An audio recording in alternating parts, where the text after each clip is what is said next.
नमस्कार। आप सभी का आज अनमोल प्रश्नोत्तरी पर बहुत बहुत स्वागत है।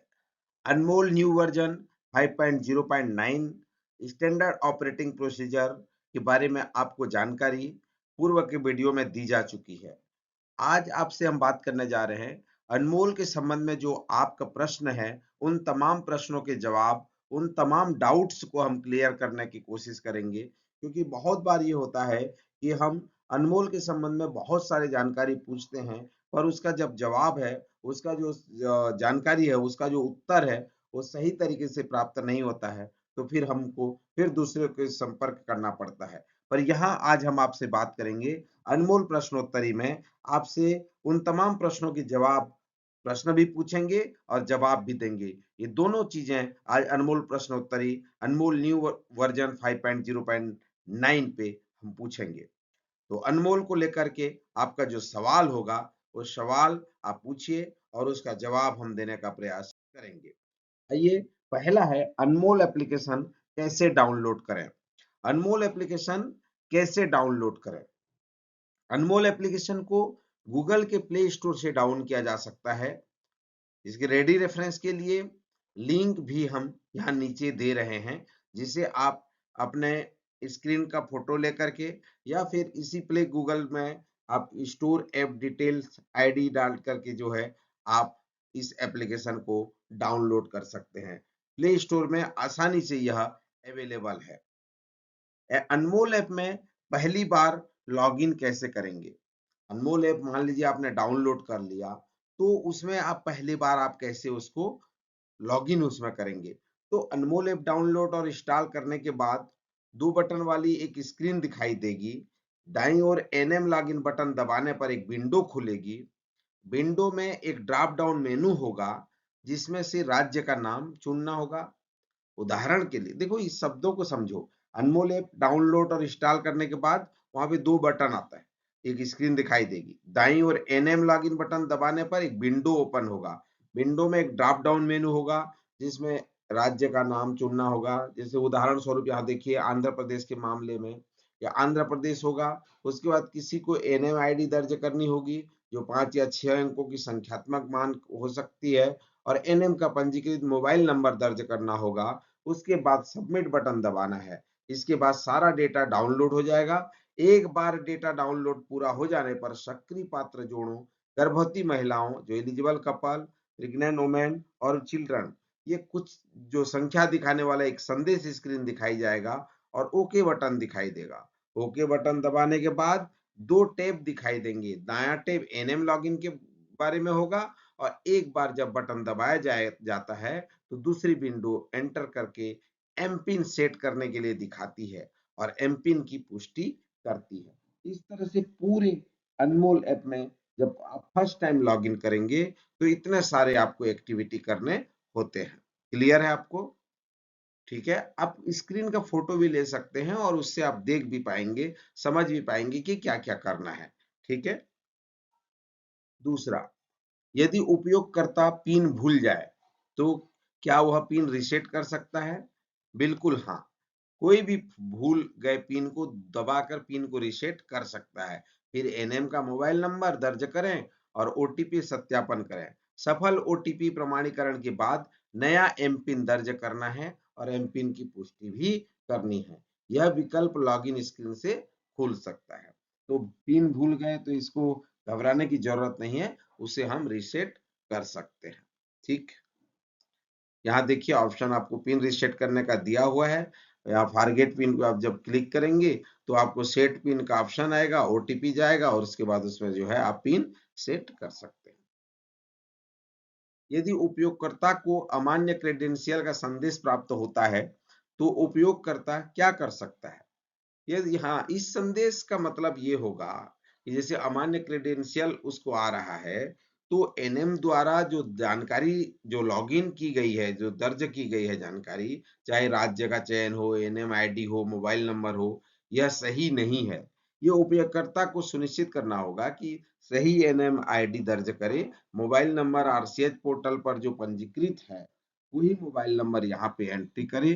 तो ये जो अमान्य क्रेडेंशियल का मतलब है, कहीं ना कहीं ये जो जानकारी है, वो गलत फिट की गई है। ठीक है। यदि उपयोगकर्ता को इंटरनेट कनेक्शन विफलता का संदेश प्राप्त होता है, तो उपयोगकर्ता क्या कर सकता है? जो इंटरनेट कनेक्शन नहीं, तो इस संदेश का अर्थ है कि डेटाबेस डाउनलोड अधूरा है। ठीक है।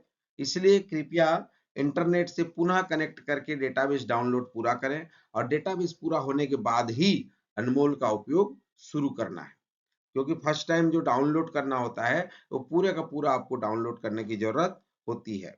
यदि उपयोगकर्ता को कनेक्शन विफलता का संदेश प्राप्त होता है या गांव इस एनएम से जुड़ा नहीं है, कई बार ऐसा होता है, तो उपयोगकर्ता क्या कर सकता है? इस स्थिति में पहली बार तो डाउनलोड प्रक्रिया के दौरान इंटरनेट की लॉस नहीं होनी चाहिए। एनएम के साथ कोई गांव मैप नहीं किया गया है। इस मामले में इंटरनेट कनेक्शन की जांच करें और एनएमआईडी के लिए आरसीएच पोर्टल पर गांव मैपिंग को सत्यापित करें। कृपया सुनिश्चित करें कि ग्राम प्रोफाइल वर्तमान वित्तीय वर्ष के लिए अद्यतन है। ठीक है। तो ये जो विलेज प्रोफाइल का अपडेशन भी आरसीएच पोर्टल में बहुत जरूरी होता है। तो ये कार्य को भी हमको समय समय पर अपडेट करते रहने की जरूरत होती है। Navigation with Anmol app. Anmol में महत्वपूर्ण नेविगेशन पैनल क्या है? अनमोल ऐप में नेविगेशन पैनल को 5 भागों में बांटा गया है। ठीक है। पहला भाग, आरसीएच वेब पोर्टल पर एनएम की तस्वीर, उसकी लॉगिन आईडी और उसके पदानुक्रम के दर्शाता है। ब्लॉक का नाम, उपकेंद्र और गांव का नाम, जो भी उसकी जो हायरकी है उसकी हम यहाँ पे बात कर रहे हैं।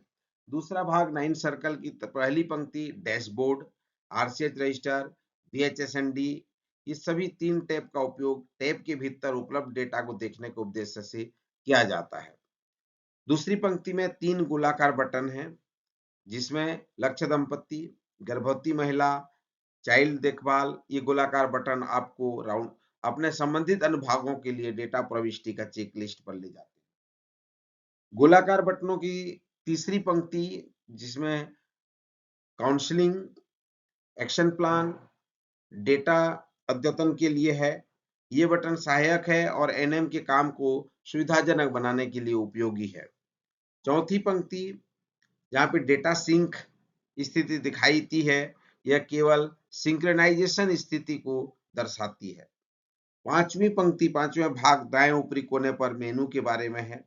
सबसे दाईं और शीर्ष पर 4 बिंदुओं पर क्लिक करके कोई भी गांव का चयन करके मेनू विकल्प और गांव की प्रोफाइल देख सकते हैं। तो ये अनमोल में जो टैब है, जो नेविगेशन पैनल है, उसमें अलग अलग भाग में, अलग अलग पंक्ति में इसको दिखाया गया है, जहां जा करके आप उक्त जानकारी को आप प्राप्त कर सकते हैं। ठीक है। डैशबोर्ड क्या है? उपयोगकर्ता इसका उपयोग कैसे कर सकता है?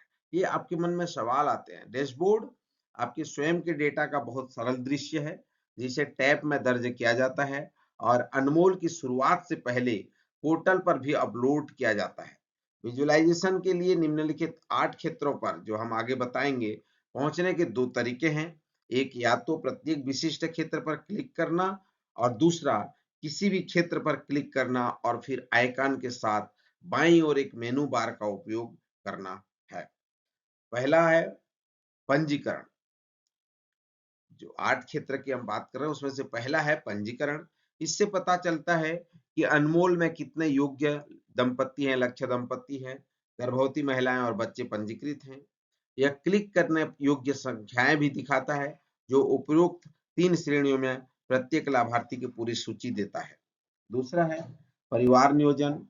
यह परिवार नियोजन के संबंध में 4 पैरामीटर दिखाता है, जिसमें बच्चों के साथ एलिजिबल कपल, गर्भ निरोधक विधि का उपयोग करके एलिजिबल कपल, पीएनसी आयुषीडी का उपयोग, जो पीपीआयुषीडी, उस सभी तमाम जानकारियां जो है वो यहाँ पे फैमिली प्लानिंग से रिलेटेड जानकारी यहाँ पे दिखाता है। तीसरा है एंटीनेटल केयर।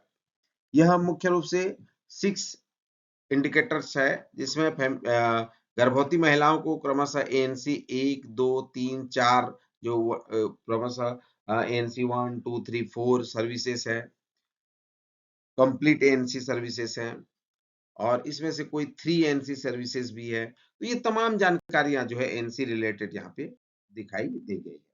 डैशबोर्ड का उपयोग में चौथा पॉइंट है डिलीवरी रिजल्ट, जो आउटकम है। डिलीवरी परिणाम रिपोर्ट में 10 संकेतक होते हैं, जिनमें रिपोर्ट किए गए प्रसव, देह प्रसव, संस्थागत प्रसव, सी सेक्शन प्रसव, घरेलू प्रसव की सूचना, प्रसव के परिणाम, गर्भपात की सूचना, 48 घंटों के बाद छुट्टी, नवजात शिशु के 1 घंटे के भीतर स्तनपान कराना, ये तमाम 10 इंडिकेटर यहाँ पे सम्मिलित किए गए हैं। पांचवा, पीएनसी सेवाएं।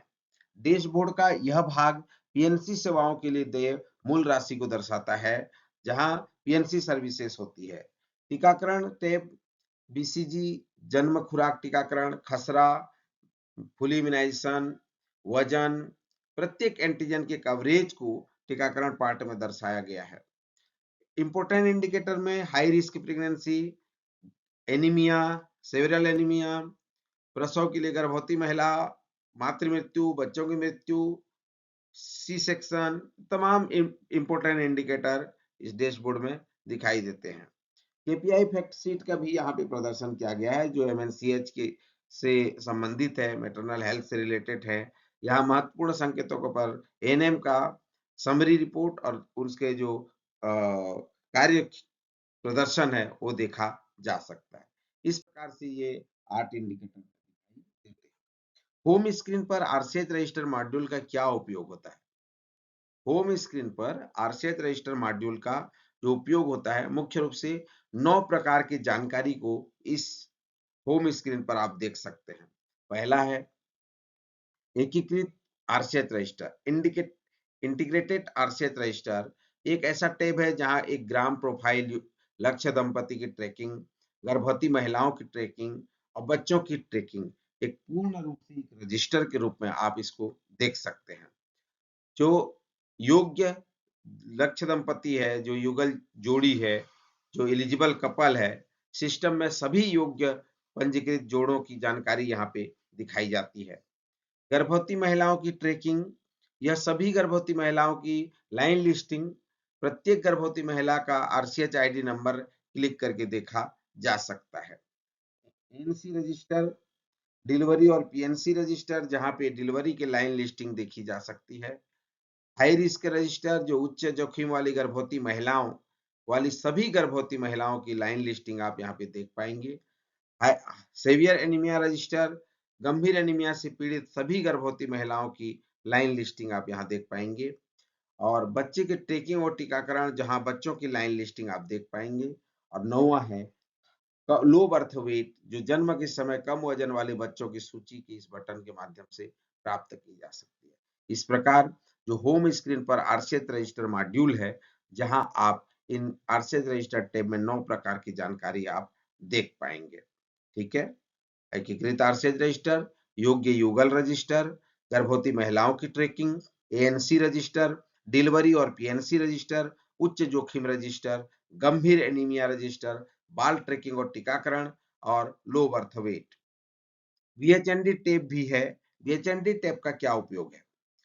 अनमोल की यह सुविधा एनएम के लिए दैनिक आधारित पर एक बहुत उपयोगी है, क्योंकि बीएचएनडी कार्य जो एनएम को हमेशा करना पड़ता है। इसमें आज मुख्य रूप से जो देश सूची है, उप केंद्र में किसी भी तिथि और गांव के लिए जो ड्यू लिस्ट है, जो ड्यू सूची है, वो सूची यहाँ पे तैयार होता है, ड्यू लिस्ट प्रिपरेशन हो जाता है, लॉजिस्टिक प्लानिंग हो जाती है, नियत सूची में लाभार्थियों को सेवाएं प्रदान करने के लिए कितनी लॉजिस्टिक की आवश्यकता है, यह स्वचालित रूप से उत्पन्न होता है।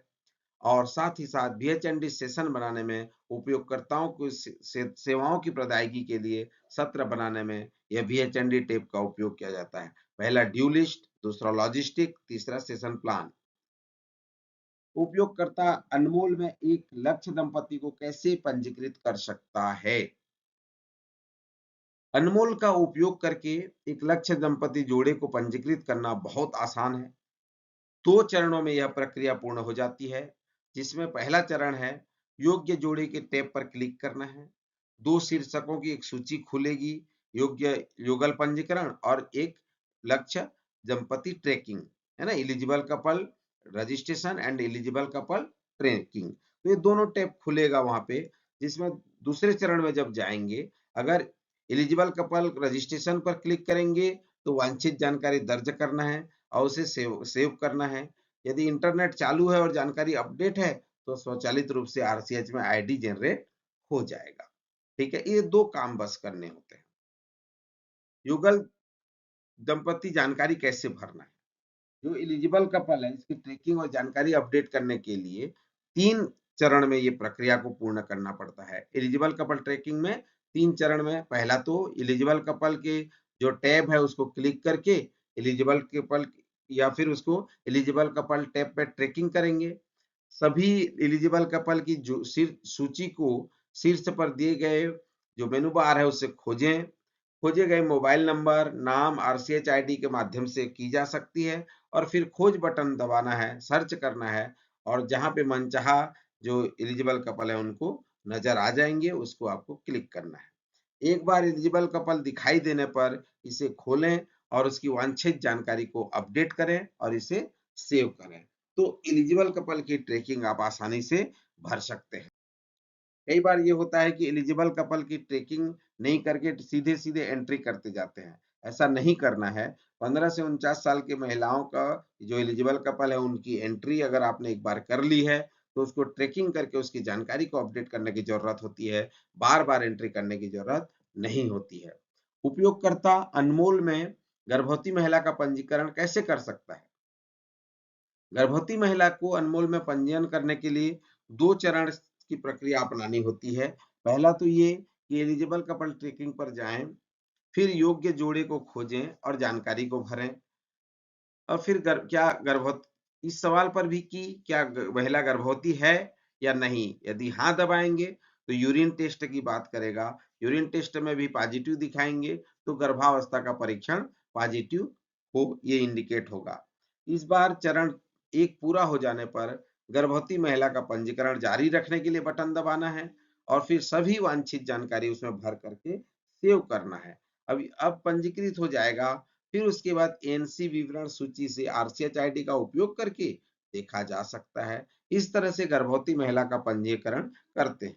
पहला एलिजिबल पंजीयन करेंगे, उसके बाद फिर उसका एनसी का पंजीयन करेंगे। उपयोगकर्ता एनसी सेवाओं को कैसे अपडेट कर सकता है? जब यह महिला को प्रदान की जाती है, तो पहले से ही अनमोल या पोर्टल में पंजीकृत है। यह आसान और सरल प्रक्रिया है कि उपयोगकर्ता एनसी सेवाओं को अपडेट कैसे कर सकते हैं। पहला तो एएनसी विवरण में आरसीएच आईडी का उपयोग करके गर्भवती महिला को खोजना है। एक बार महिला की पहचान हो जाने पर उस पीडब्ल्यूडी जानकारी को क्लिक करना है। फिर वांछित जानकारी को अपडेट करके उसे सेव करना है। एएनसी विवरण अपडेट हो जाएगा।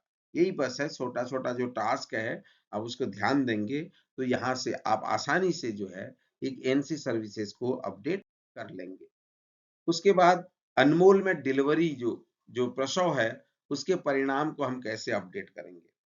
तो इसके लिए भी 2 तरीके अपनाया जा सकता है। यदि महिला की प्रसव अवधि पूरी हो चुकी है और एडीडी 7 दिन बीत चुकी है या फिर महिला का प्रसव उससे पहले हो चुका है, तो एएनसी विवरण में गर्भवती महिला को खोजकर एएनसी विवरण के माध्यम से किया जा सकता है।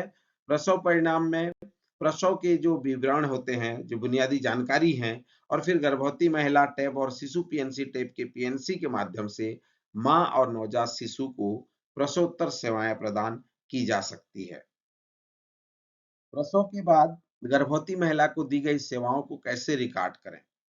प्रसव के बाद गर्भवती महिलाओं को दी गई सेवाओं का एक बार प्रसव परिणाम पूरा हो जाने पर गर्भवती महिला को प्रसवोत्तर सेवाओं की जानकारी जो मदर पीएनसी टैबलेट में आपको दी जा सकती है। टैब पर क्लिक करें, मोबाइल नंबर, नाम और आरसीएच आईडी खोजें और उसके बाद उसको सर्विसेज दें। पहले महीने में नवजात शिशु को दी गई सेवाओं को कैसे रिकॉर्ड करें? एक बार जब प्रसव परिणाम डिलीवरी परिणाम टैब में दर्ज हो जाता है, तो नवजात शिशु को शिशु पीएनसी की सूची में देखा जा सकता है, जहां से वो शिशु पीएनसी में उसको क्लिक करके पीएनसी सेवाओं के बारे में जानकारी पूरी उसको दी जा सकती है। ठीक है? ये जो हम बता रहे हैं कि डिलीवरी पॉइंट में यहाँ पे यहाँ जाना है, वहाँ जाना है, वहाँ क्लिक करना है, वहाँ पे आप देखेंगे कि उस बटन पे आप क्लिक करेंगे, तो आपको तमाम जानकारियाँ आपको वहाँ पे दिखाई देना शुरू होती है, जो चाही गई जानकारी आपको वहाँ पे भरना होता है। उपयोगकर्ता किसी बच्चे के टीकाकरण की स्थिति को कैसे अपडेट कर सकता है? टीकाकरण को। तो यदि किसी बच्चे की माँ पोर्टल पर पंजीकृत नहीं है और माँ के लिए कोई आरसीएच आईडी भी नहीं है, ध्यान दीजिए, माँ पंजीकृत नहीं है, ना ही आरसीएच आईडी उसका है, तो बच्चे के टीकाकरण की स्थिति को सीधे चाइल्ड रजिस्ट्रेशन के माध्यम से अपडेट किया जा सकता है, डायरेक्ट शिशु पंजीयन। यदि बच्चे की माँ पहले से ही पोर्टल पर पंजीकृत है, तो खोज करके उसको बाल पंजीकरण की सूची में माँ की आरसीएच आईडी से कर सकते हैं। एक बार बच्चे की पंजीकरण का फॉर्म पूरा हो जाए, तो बच्चे की टीकाकरण की स्थिति चाइल्ड ट्रैकिंग टैब में जाकर के उसको पूरा किया जा सकता है। ठीक है? उसके बाद देखेंगे कि कोई रिकॉर्ड है, उसको कैसे सिंक्रोनाइज करेंगे और अद्यतन करेंगे, अद्यतन हुआ है या नहीं, इसके बारे में जानकारी जानेंगे। तो टैब है, टैबलेट में जब आप जाते हैं तो उसके निचले कोने पर एक स्क्रीन अपडेट बटन का है। इसे दबाकर कोई भी देख सकता है कि कितने रिकॉर्ड दर्ज किए गए हैं और कितने सिंक्रोनाइज हुए हैं। ठीक है? यदि रिकॉर्ड अस्वीकृत दिख रहे हैं, तो उपयोगकर्ता अस्वीकृत का कारण कैसे जांच सकता है? तो टैब के दाहिने निचले कोने पर जब आप जाएंगे, तो स्क्रीन अपडेट बटन है। ठीक है? इसे दबाकर कोई भी देख सकता है कि कितने रिकॉर्ड अस्वीकृत हुए हैं। वहां से आप एरर टैब में दिख रहे काउंट कर क्लिक कर सकते हैं। इससे एक लाभार्थी सूची खुलेगा जिनके रिकॉर्ड स्वीकार किए कर दिए गए हैं। आप लाभार्थी पर क्लिक कर सकते हैं और स्क्रीन पर लाल रंग में अस्वीकृत रिकॉर्ड दिखाई देगा। यहाँ पे जो दिख रहा है ना, ये इस तरह से दिखाई दे सकते हैं। आप रिकॉर्ड पर क्लिक कर सकते हैं और अस्वीकृत का कारण जान सकते हैं। वहां से आप अस्वीकृत रिकॉर्ड को, जो डिलीट बटन दिख रहा है ना, ये डिलीट बटन में इसको हटा भी सकते हैं और लाभार्थी के लिए डेटा प्रविष्टि जारी रख सकते हैं। तो इस तरह से जो है, जैसे रिपोर्ट एरर जो होता है, जो कई रिकॉर्ड सिंक नहीं हो पाते हैं, उनको आप अस्वीकार भी कर सकते हैं और उसे डिलीट भी कर सकते हैं, फिर से उसकी एंट्री भी जो है आप कर सकते हैं। तो इस तरह से कई फीचर्स जो है 5.0.9 में भी आए हुए हैं और वो तमाम जानकारियां जो है, जो हम आपने आपको बताने का प्रयास किया है कि एक अनमोल ऐप में आपकी जो समस्याएं हैं, जो आपके क्वेश्चंस हैं, उन तमाम क्वेश्चन को हम जानकारी देने की कोशिश किया है और हमें उम्मीद है कि आपको यह जानकारी जो है वो पसंद आया होगा और आप निश्चित रूप से जो है अनमोल के बारे में आसानी से समझ गए होंगे। अगर अनमोल के बारे में डिटेल और जानकारी चाहिए होगा, तो इस चैनल में हम डिस्क्रिप्शन बॉक्स में अनमोल के तमाम वीडियो को हम डाल देंगे, जो पहले भी हमने बनाए थे। वो सभी वीडियो को देख करके आप आसानी से आरसीएच और अनमोल के बारे में जानकारी प्राप्त कर सकते हैं। तो आप बनिए मेरे साथ और स्वास्थ्य संबंधी वो तमाम ऐसे जानकारियां जो आपको बहुत जरूरी है, वो सभी जानकारियां आप तक पहुंचाने का हम प्रयास करेंगे। और मुझे उम्मीद और आशा और विश्वास है कि आप इस चैनल में पहली बार हैं, तो इस चैनल को सब्सक्राइब करिए। आप तथा लाइक, शेयर और कमेंट अवश्य करिए, ताकि हमें भी एक मोटिवेशन मिले, हम भी कुछ अच्छा कर पाएं और आप तक सही जानकारी पहुंचाने का प्रयास करें। तो आप सभी का बहुत बहुत धन्यवाद।